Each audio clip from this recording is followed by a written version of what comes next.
Good day, I am Dr. Lamini with your midday news bulletin. Zimbabwe arrests senior opposition official over protest. Old Mutual's Trevor Manuel speaks up on Peter Moyo sacking. South Africa is close to junk status from all three rating agencies.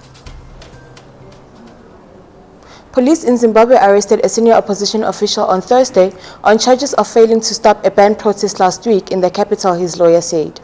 The Movement for Democratic Change, which accuses President Emmerson Mnangagwa's government of repression and economic mismanagement, called a demonstration last Friday as the start of a nationwide protest movement, but it was banned by the police.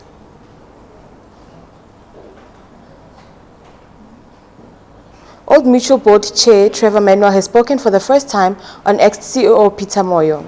On Thursday, Old Mutual fired Moyo again, even though an application to appeal a court ruling that gave him his job back was still pending. The insurer has sent a letter to its shareholders informing them of the decision after some of them reportedly said the company had handled the Moyo case in a sloppy manner.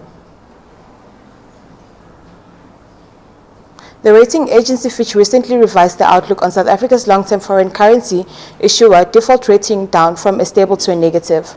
A credit rating outlook indicates the potential direction of the country's rating over the intermediate term, typically 6 months. Fitch pointed to the expected increases in the government debt to gross domestic product ratio. This would make it more difficult to stabilize public debt. The country's public debt has been increasing due to lower than projected tax revenue growth on the back of weak economic growth and the 59 billion bailout for the power utility Eskom. Ayanda Vezi has your sports news updates.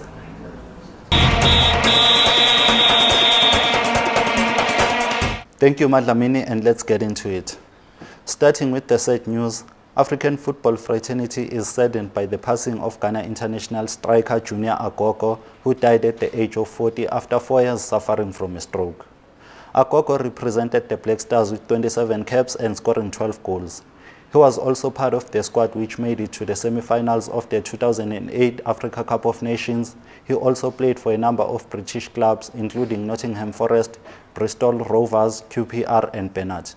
He also featured for Egyptian giants Zamalek and Apollon Limassol in Cyprus before ending his career in Hibernian in Scotland in 2012. Moving on to La Liga, Lionel Messi could be ready to play against Real Betis on Sunday, and Barcelona could do with his inspiration. Barca suffered a 1-0 defeat in their opening game against Atletico Bilbao, where the Argentinian star was left out due to a calf injury he sustained in his first training session. Messi rejoined his teammates on Wednesday, and he might be put up straight to work to give his team inspiration.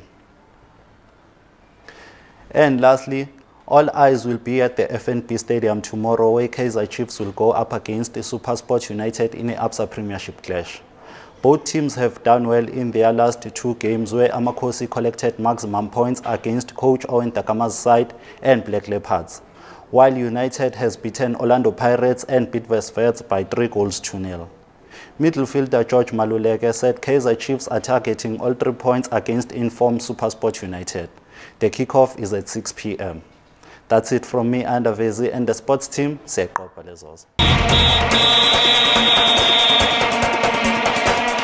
Now let's take a look at your weather and traffic updates.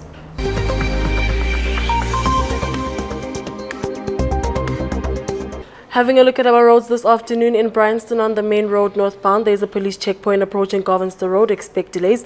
In Houghton Estate on the M1 southbound, there's also a police checkpoint approaching 11th Avenue, expect delays. In Fourways on the N1, there's a stationary vehicle on the off-ramp to William Nicole Drive, expect delays. Having a look at our weather this afternoon, Johannesburg is at 23 degrees Celsius, Soweto is at 24 degrees Celsius, and Alberton is at 24 degrees Celsius. Back to the news desk.